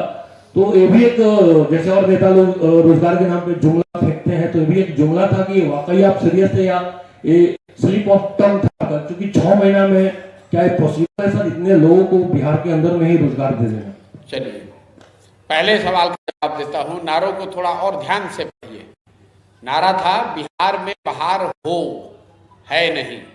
बिहार में नारा हमने लिखा है तो हम जानते रहे, इन्हीं शब्दों यही काम करते हैं तो इतना तो पता है। बिहार में बाहर हो नहीं, आप नारा नहीं देखें, जाके देख लीजिएगा। बिहार में बाहर हो नीतीश कुमार हो, कि बिहार में बिहार बन। लेकिन इसमें शामिल है इस बात को कि उनके पीछे के काल को मैं अच्छा मानता था। बिहार में बाहर हो ये प्रेजेंट कंटिन्यूअस है कि बिहार में जो स्थिति है ये बनी रहे और बेहतर हो, इसलिए नीतीश कुमार बने रहे, ये सोच थी। मैंने इस बात का उत्तर ऑलरेडी दे दिया है कि वो सोच क्यों थी। और ये सिर्फ नहीं था कि हम प्रचार करके चले गए, हमने योजना बनवाई। आपको ये नहीं लगता है कि बिहार के हर घर में अगर पानी नल से आता तो वो बेहतर होता? अगर आपको ये नहीं लगता है कि बिहार के हर नाली और गली का पक्कीकरण होता तो उससे आज बिहार की स्थिति बेहतर होती? आपको ये नहीं लगता है कि बिहार के हर युवा को 18 साल से 35 साल में 1000 रुपये मिलता तो उससे बेहतर होती स्थिति? उन्होंने वो नहीं किया। तो योजना बनाने वाले का जो दोष है, तो मेरा उतना दोष मान सकते हैं कि हमने योजना बनाई, उतना दोष हमारा है, इसीलिए उसका प्रायश्चित कर रहे हैं, मान लीजिए इस बात को। दूसरा, आपने कहा नहीं, बिल्कुल मैं जुमलेबाजी नहीं करता। आप इस बात को खूब गंभीरता से समझिए। पहली बात कि मैं नेता नहीं हूं, मैंने कोई दल नहीं बनाया है। मैंने कहा है कि बिहार में अगर जनसुराज की जनता की सरकार कभी बनती है तो 6 महीने से साल भर के भीतर जितने भी लोग बाहर हैं उन सबको ये अवसर दिया जाएगा कि अगर वो चाहें तो वापस आकर यहाँ उनको उतने पैसे का रोजगार मिल जाएगा। और बिल्कुल किया जा सकता है। मैंने अपने ओपनिंग रिमार्क्स में कहा कि हर पंचायत में, मैंने आपने कहा जुमला, हर पंचायत में 500 से 1000 नए रोजगार की बात मैं कर रहा हूं, उसकी योजना बना रहा हूं। एक मिनट रुक जाइए, बस ये नहीं कह रहे हैं कि 10 लाख नौकरी दे देंगे। जब पदयात्रा खत्म होगी तो आप जिस पंचायत से आते हैं तो आपको ये बताएंगे कि 1000 रोजगार आपके पंचायत में क्या करने से आएगा। ये नहीं कहेंगे कि 1000 रोजगार मिल जाएगा। और हमारा ये अनुमान 1000 का संख्या इसलिए नहीं, 1000 हमको गोल बढ़िया दिख रहा है। एक पंचायत में 1000 लोगों को अगर आप वापस ले आते हैं तो इससे ज्यादा की संख्या ऐसी नहीं है जो कि वापस आना चाहते हैं। ये हम लोग का अब तक का अनुमान है कि जिस पंचायत में भी आप जाएंगे वहां पहले चरण में, क्योंकि दूसरे चरण में और लोग आएंगे जो शायद यहाँ के बिजनेस करना चाहते हैं, जो डिस्ट्रेस माइग्रेशन का लेवल है, मैंने कहा कि करीब 50% लोग जो नवयुवक है काम कर रहे हैं। तो एक पंचायत की जनसंख्या कितनी है? नहीं 12,000, 10,000 12,000 पंचायत है। अगर जनसंख्या उतनी है तो कामकाजी एज में उसका करीब 25% लोग होंगे। 18 साल से 50 साल के एज ग्रुप में करीब 3000 लोग होते हैं। उस 3000 में से 50% मैंने कहा कि लोग बाहर, अनुमानतः लोग बाहर हैं। मैं अगर 1000 हर पंचायत में रोजगार कर दिया जाए तो 100% लोग वापस आ जाएंगे। तो हम ये कहाँ कह रहे हैं कि 1000 रोजगार दे देंगे? जो मैंने कहा उसको मैंने आपको नंबर से जोड़ दिया आपके सामने। ये नंबर हवा में नहीं है। पंचायत का जो पॉपुलेशन है उसमें जो नवयुवकों की संख्या है, उसमें जो लोग बाहर गए हैं, वो संख्या पंचायत की जनसंख्या के आधार पर 500 से 1000 के बीच में होती है। क्योंकि हर वो व्यक्ति जो बाहर गया वो मजबूरी में नहीं गया है, कुछ मजबूरी में गए हैं, उनको वापस आने की जरूरत है। कुछ लोग यहाँ जब सहूलतें बढ़ेंगी तब आएंगी। लेकिन अगर आप 500 से 1000 लोगों को वापस लाकर रोजगार दे दें तो वो करीब सारे लोग जो मजबूरी में बाहर गए हैं वापस आ सकते हैं। अब आपका ये सवाल जरूर होना चाहिए कि 1000 रोजगार मिलेगा कैसे? उसी की योजना तो बनाकर जारी करेंगे। अभी चुनाव में आकर घोषणा पत्र नहीं बनाएंगे, हर पंचायत में बताएंगे कि 1000 ये 30 लोगों को रोजगार यहाँ जलकर से मिलेगा, 50 लोगों को रोजगार यहाँ ये लॉजिस्टिक कोल्ड स्टोरेज से मिलेगा, 70 लोगों को रोजगार यहाँ पशुपालन से मिलेगा। वो बनाकर पूरा योजना हर पंचायत का जारी करेंगे। उसको देखिएगा, समझिएगा, ठीक लगेगा तो मानिएगा, नहीं ठीक लगेगा तो फेंक दीजिएगा। योजना बनाना और धरातल पे लाना, योजना तो नीतीश कुमार भी बनाई थी, हर घर में योजना। नीतीश कुमार ने योजना भी नहीं बनाई, आपको यही नहीं समझ में आ रहा?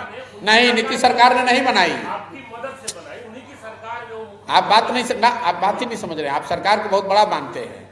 7 निश्चय नीतीश कुमार ने, उनकी सरकार ने या प्रशांत किशोर ने नहीं बनाया। 40,000 गांव में हमने सर्वे कराया, लोगों ने बताया, लोगों ने, आप लोगों की समझ को कम करके आंकते हैं आप, मतलब हम लोग सब लोगों ने बताया कि हमारी समस्या ये है। आपको उसकी पृष्ठभूमि भी बता देते हैं। 2015 के चुनाव में भाजपा ने, मोदी जी ने 1 लाख करोड़ से ज्यादा का पैकेज घोषित किया था। तो हम लोगों ने जाकर गांव में पूछा कि आपको ये 1 लाख करोड़ का पैकेज चाहिए कि कुछ दूसरा चाहिए? तो ज्यादातर लोगों ने कहा कि पैकेज वैकेज नहीं चाहिए, तो बुझाइए नहीं रहा कि इसमें जीरो कितना है। हमको नाली चाहिए, हमारे बच्चों को रोजगार चाहिए, हमारे बच्चों की पढ़ाई की व्यवस्था चाहिए, हमारा गली और नाली ठीक होना चाहिए। लोगों ने जो बताया उसके आधार पर बनाया गया।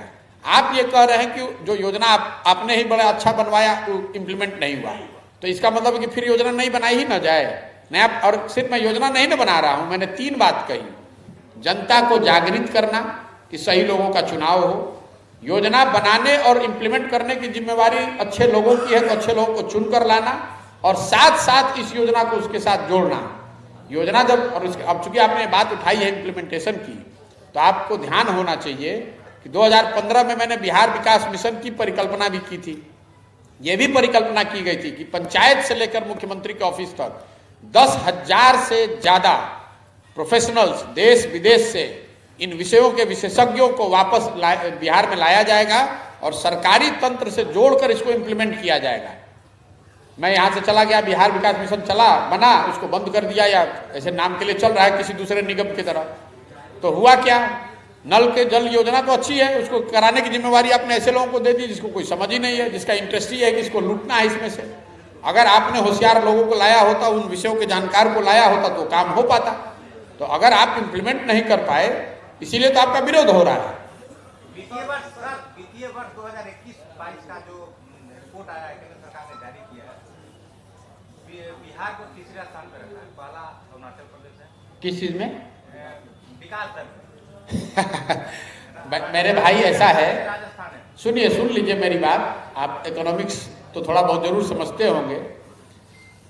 अमेरिका में विकास दर 2% और भारत का विकास दर 10%, तो इसको कहते हैं बेस इफेक्ट। अमेरिका की इकोनॉमी है 15 ट्रिलियन की, तो 2% 15 ट्रिलियन का कितना हुआ, और आपकी इकोनॉमी है 2 ट्रिलियन की, तो आप अगर 10% से भी बढ़िएगा तो आपका 10% भी 2% 15 ट्रिलियन से 1/3 होगा।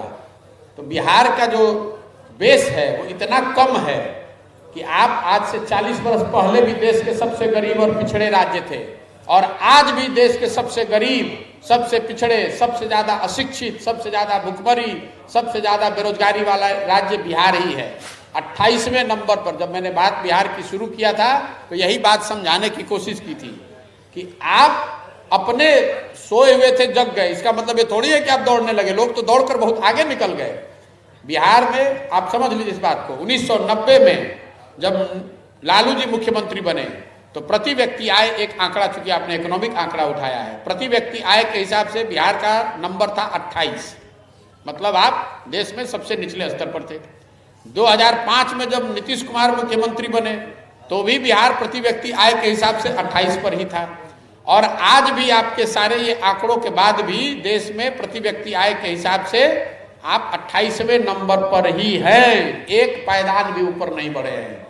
तो ये आंकड़े जो है ये सरकारी अफसरों से समझिएगा, हम यही काम करते हैं दिन रात, इसकी समझ थोड़ी बहुत तो हम लोग को भी है। यहाँ दिक्कत ये है, सरकार खुशी मना रही है। सरकार तो मनाएगी, यहाँ दिक्कत यही है कि समाजवाद के नाम पर लोगों की अपेक्षाओं को, लोगों की जो मापदंड है उसको इतना नीचे कर दिया गया है कि आपको मतलब नीतीश कुमार ही सबसे विद्वान दिखते हैं। भाई नीतीश कुमार पढ़े लिखे व्यक्ति हैं, लेकिन बिहार के एकमात्र पढ़े लिखे व्यक्ति नीतीश कुमार तो नहीं है, और भी पढ़े लिखे हो सकते हैं। तो बिहार में चूंकि लोगों की समझ ये रही है, लोगों का अनुभव ये रहा है कि जो नेता है उसको एक शब्द भी बोलने नहीं आना चाहिए, तो जो बोलता है थोड़ा बहुत तो लगता है कि बहुत बड़ा विद्वान है। बिहार में कुर्ता के ऊपर गंजी पहनने को ही जमीनी नेता का सूचक माना जाता है, तो जो गंजी के ऊपर कुर्ता पहनने लगा तो आपको सभ्य दिखता है। अगर कोई एक लाइन अंग्रेजी में बोल दिया तो लग रहा है कि बहुत बड़ा ज्ञानी आदमी है। ऐसी बात नहीं है। इस धरती में, ये धरती अनपढ़ों की और मूर्खों की धरती नहीं रही है। हजारों ऐसे लोग हैं बिहार में जो नीतीश कुमार से या जो भी सरकार में लोग हैं उनसे बहुत ज़्यादा पढ़े लिखे, बहुत ज़्यादा समझदार, और अपने कार्य क्षेत्रों में बहुत ऊंचाई पर लोग पहुंचे हुए हैं। देश विदेश में मेरे साथ ही 250 से ज़्यादा लड़के काम कर रहे हैं, लोग काम कर रहे हैं, जो दुनिया भर से लोग जुड़े हुए हैं, जो इन विषयों पर हमारे साथ चर्चा कर रहे हैं, बिहार के 15 साल के विकास की योजना में अपना योगदान दे रहे हैं। कोई जर्मनी में है, कोई अमेरिका में है, कोई सिंगापुर में है, और बहुत बड़े बड़े जगह पर लोग बैठे हुए हैं। मैं, चूंकि आपने संदर्भ उठाया है, मैं कैनेडी स्कूल में बोलने जाता हूँ, कोविड से पहले तो जाता था हर साल। वहाँ पर आपको जानकर आश्चर्य होगा, हार्वर्ड कैनेडी स्कूल में अमेरिका में मेडिकल कॉलेज जो है वो अमेरिका के लहजे से भी सबसे अच्छा मेडिकल कॉलेज माना जाता है। उस मेडिकल कॉलेज के डिपार्टमेंट में एक बायोटेक्नोलॉजी का डिपार्टमेंट है। बायोटेक्नोलॉजी की उसकी रैंकिंग उस डिपार्टमेंट की दुनिया में नंबर 1 है। वहाँ पर 32 लड़के, जब मैं गया था, बिहार के हैं जो काम कर रहे हैं। 32 लड़के बिहार के वहाँ काम कर रहे हैं। तो बिहार के लड़के खाली मजदूरी नहीं कर रहे हैं। अब दिक्कत यह है कि यहाँ पर जो लोग शासन व्यवस्था में रहे हैं, ये ऐसे मूर्खों की जमात है कि या तो इनके बारे में इनको कोई जानकारी नहीं है, या सोचता है कि कोई हमसे होशियार दिखने वाला अगल बगल आ ना जाए, तभी तो हम होशियार बने रहेंगे। भाई नीतीश कुमार क्यों चाहते हैं कि फिर से आरजेडी की सरकार बन जाए? कभी आपने ना इसलिए चाहते हैं, नीतीश कुमार जी को कोई तेजस्वी से सिंपैथी नहीं है। आप नीतीश कुमार को नहीं जानते हैं। वो इसलिए चाहते हैं, प्रमोट नहीं कर रहे हैं, इसलिए चाहते हैं कि जनता जीवन भर ये याद रखे कि फिर से जब जंगल राज होगा तो फिर कहेगा कि इससे बढ़िया तो नीतीश कुमार थे। तो नीतीश कुमार की अपनी विंडिक्टिवनेस है कि हमको तुम 40 पर उतार दिए हो, तो देखो ऐसा करके जाएंगे कि तुम हमको फिर याद करोगे कि देखो हम ही इससे बढ़िया तो नीतीश कुमार थे। नीतीश कुमार की पूरी राजनीति इसी पर चली है कि आरजेडी के टाइम में बहुत खराब था, हमारे टाइम में कम खराब है। नीतीश कुमार ये दावा ही नहीं करते हैं कि हम बहुत अच्छे हैं। नीतीश कुमार खुद ही कह रहे हैं कि हम बिहार सबसे गरीब राज्य है। नीतीश कुमार ने कहाँ दावा किया कि हम देश का सबसे अमीर राज्य बन गए? अनाव बनाने का कोशिश कर रहे हैं। विकास दर का जो आंकड़ा आप नीतीश कुमार हमेशा यही कहते हैं कि आरजेडी के टाइम में बहुत खराब था, हमने उस खराब स्थिति को बेहतर किया है, मतलब उसको कम खराब किया है। तो मैं आपको व्यक्तिगत तौर पे जितना मैं नीतीश कुमार को समझता हूं उसके आधार पर बता दे रहा हूं, आप हेडलाइन बना लीजिएगा कि इसलिए नीतीश कुमार आरजेडी के लीडर को बढ़ा रहे हैं ताकि उनके जाने के बाद 25 के बाद उनको नहीं रहना, उनको भी मालूम है, तो जनता फिर जब जंगल राज आ जाए वापस, ताकि इनकी लेगेसी बची रहे, लोग कहे कि भाई इससे बढ़िया तो नीतीश कुमार था। कोई बढ़िया आ जाएगा तो आदमी कहेगा कि नीतीश से छुटकारा मिला तो कोई अच्छा सरकार बन गया। तो इससे भी खराब सरकार होनी चाहिए ताकि कोई नीतीश कुमार को लोग यही कहें कि बहुत बढ़िया, देखिए कितनों खराब थे तो नीतीश कुमार ठीक थे। यही पॉलिटिक्स है, इस बात को आप समझिए। उनको कोई तेजस्वी यादव से प्रेम नहीं, हम नहीं जानते नीतीश कुमार आप तेजस्वी यादव में क्या संबंध है, हमसे ज्यादा आप नहीं जानते होंगे। नीतीश कुमार तेजस्वी यादव के फैन हो गए हैं। अरे उनको ये उनकी सोची समझी रणनीति है कि अभी 25 तक रहना है तो इनको साथ में लाओ और जाने से पहले इस भस्मासुर को सर पर बैठा के जाओ ताकि बिहार की जनता भोगे, देखे और हमको याद करे कि भैया इससे बढ़िया तो वही था। ये उनकी समझ है, आप जानते नहीं नीतीश कुमार को। मेरा एक सवाल है प्रशांत किशोर जी। चलिए, बहुत हेडलाइन आपको दे दिए, आप एनालाइज कीजिएगा, जो राजनीतिक पत्रकार उनको समझ में आएगी आपको ये बात। अभी जो देश निराशाजनक दौर से गुजर रहा है, पॉलिटिशियन लोगों को अदला बदली आया राम गया राम का सिस्टम है, पूरे देश का सिस्टम खराब है, तो उस दौर में आप एक आशा की किरण बन करके उभरे हैं और पूरा देश आपसे उम्मीद कर रहा है। हमको एक बात जानना है कि आजादी के 75 वर्ष के बाद जब देश ने सबसे अधिक जो बड़ा चीज खो दिया है वो है मूल्य। लोग आ रहे हैं, जा रहे हैं, आपने कहा है कि नीतीश जी जो पहले थे अभी नहीं है, तो अभी ये जो सिस्टम जो अभी है, पूरी व्यवस्था खराब है, लचर गई है, ये जो 3 स्तंभ ध्वस्त हो चुके हैं, तो आप अगर कल राजनीतिक दल बनाते हैं और आपको शीर्ष पर बैठाया जाता है, क्योंकि आपने वो किया है जो देश में आजादी के बाद किसी ने नहीं किया है। आप दरवाजे दरवाजे जाकर के समस्या को सुन रहे हैं, देख रहे हैं। गांधी जी भी किए, लेकिन वे घर घर नहीं गए, दरवाजे दरवाजे नहीं गए, और उनका एक खास रूट था। तो आप एक नई चीज लेकर के आए हैं और व्यवस्था परिवर्तन के लिए आप प्रयत्नशील हैं।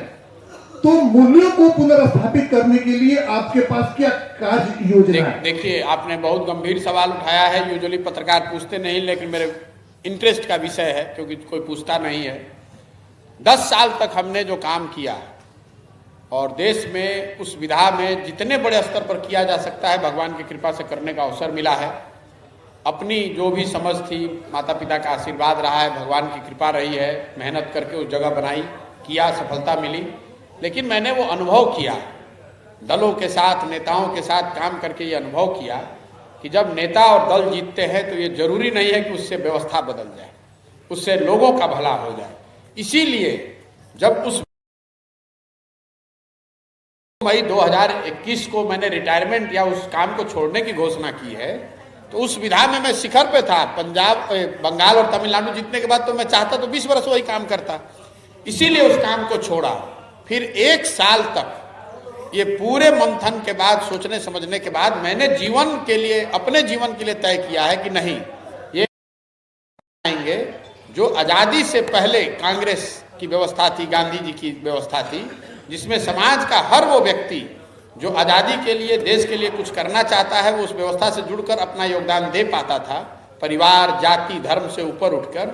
वैसी अगर व्यवस्था बनाना है तो हमें समाज में जाकर काम करना होगा। ये प्रपोजल लेकर ही कांग्रेस के पास गए थे। आप में से कुछ लोग जरूर जानते होंगे कि मेरी कांग्रेस से लंबी चर्चा भी चली। मैंने उनको कांग्रेस का लोग कहते हैं कांग्रेस का ब्लूप्रिंट रिवाइवल का क्या दिए थे, यही दिए थे कि आप अगर राजनीति में फिर से पुनर्स्थापित करना चाहते हैं तो समाज ही जरिया है। राजनीति से समाज सुधरे नहीं सुधरे, समाज से राजनीति को सुधारा जा सकता है। जो हम अभी कर रहे हैं ये सामाजिक अभियान नहीं है, ये समाज के माध्यम से किया जाने वाला राजनीतिक अभियान है। हम दल नहीं बना रहे हैं, लेकिन पहले समाज अगर नहीं तैयार होगा तो ये मेरा विषय है और मैं अपने जीवन के अगले 2 साल, 4 साल, 5 साल, 10 साल इसी में लगाना चाहता हूँ कि बिहार में करके दिखाना चाहता हूँ। तो अगर बिहार में ये हो गया तो पूरा देश इसको मानेगा, पूरा देश कैसे मानता है कि आज हम चुनाव प्रबंधन हमको आता है, हमने उसको करके दिखाया है। तो हमारे पास हम चाहे जितना भाषण दे दें, लोग तो मानेंगे नहीं। लोग तो यही कहेंगे कि नहीं, जाति के आधार पर ही राजनीति होती है। लोग तो यही मानते हैं कि नहीं, इसी तरह की राजनीति होती है। तो मुझे इसको बिहार में प्रस्थापित करना है। इससे एक नया मॉडल बनेगा, नई राजनीतिक व्यवस्था बनेगी, तो वापस आएगा। क्योंकि देश में के लोग ये मानेंगे कि जिस बिहार के लोगों को वो अनपढ़ और मूर्ख मानते हैं, उन लोगों ने एक ऐसी व्यवस्था बना दी जो देश में स्वतंत्रता के बाद किसी ने बनाई नहीं। तो उससे हम लोग का अपना गौरव वापस होगा और बिहार के विकास में एक बड़ा मूवमेंट शुरू होगा। ये तो होगा ही होगा। इसीलिए अपना जीवन का सब कुछ छोड़ के हम इतना बड़ा अभियान सरकार में आने के लिए थोड़ी ना कर रहे हैं। वो तो आज नीतीश कुमार को ये सब होने के बाद आज फोन करेंगे तो कल हम अब सरकार में आप हमको पाइएगा। हमको कौन रोक रहा है बिहार में सरकार में आने से? एक बार नहीं, दो बार नहीं, नीतीश कुमार कई बार कह चुके। क्या दिक्कत है हमको? हमको वो करना ही नहीं है जो बात आपने बताई। क्योंकि ये मूल में दिक्कत ये है बिहार में और बिहार के बाहर, और उसकी शुरुआत मैं बिहार से कर रहा हूं। और मेरी ऐसी सोच है, मेरी अपेक्षा है कि अगर इसको सफलतापूर्वक बिहार में करके हम लोगों ने दिखाया तो बिहार का गौरव, बिहार के लोगों के बारे में जो एक सोच है वो लोगों के देश के बाहर बदलेगा। इससे बिहार में एक ऐसी व्यवस्था बनेगी जो सामाजिक और प्रशासनिक दोनों स्तर पर देश में एक मॉडल बने। इसलिए, वरना हम दल बनाकर भी तो ये काम कर सकते हैं। मैं ये कह रहा हूं कि नहीं, बिहार के लोगों में ये समझ है, जिसको आप मानते हैं कि ये जाति के ऊपर बढ़ ही नहीं सकता है, जिसको आप सबसे गरीब, सबसे निरक्षर मानते हैं, उस समाज के लोगों से मैं ये करवाऊंगा। इसीलिए मैं रोज कहता हूं कि मैं जन सुराज का नेता नहीं हूं, मैं इसका सूत्रधार हूं।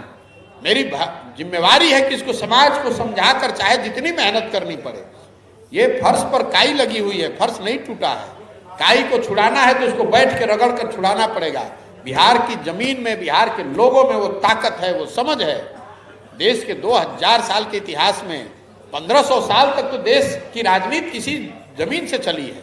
यहाँ के लड़कों को राजनीति की समझ है। जरूरत इस बात की है कि उनको विकल्प बनाने का एक प्लेटफॉर्म दिया जाए। लोग खड़े होंगे और आप देखिएगा, एक बार अगर ये बन गया तो ये बिहार की कहानी नहीं है। ये राजनीति में नए मूल्य प्रतिस्थापित करेगी। इसका पार्टी बनाने करने का एक नया नजरिया लोगों के दिमाग में आएगा। और इससे प्रशासनिक सुधार जब होगा, लोगों का जीवन स्तर सुधरेगा, तो दूसरे राज्यों से भी लोग आपको देखेंगे कि नहीं, देखिए किस तरह देश का सबसे गरीब राज्य, लोगों ने, जिसको सारे दलों ने, नेताओं ने न सुधर पाने वाला राज्य मानकर छोड़ दिया, उसने मिलकर एक ऐसी व्यवस्था बनाई जिससे वहां सुधार हुआ। ये मेरा लक्ष्य है। मेरा लक्ष्य बिहार में सरकार बनाना, पार्टी बनाना, चुनाव लड़ना नहीं है। तो आपने पूछा, उसके लिए धन्यवाद। इस पर लंबी चर्चा हो सकती है। बहुत बहुत धन्यवाद।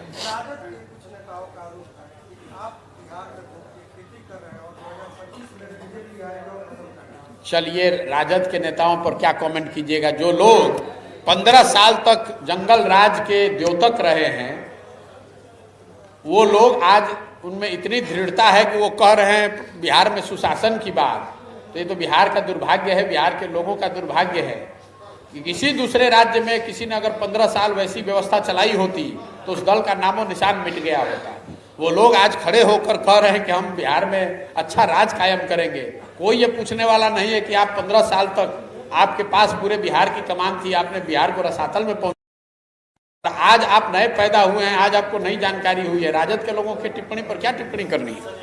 एक वीडियो है, आप लोग वीडियो सब देख लें। हाँ, अब सब लोग उठ गए, आप अलग से पूछ लीजिएगा।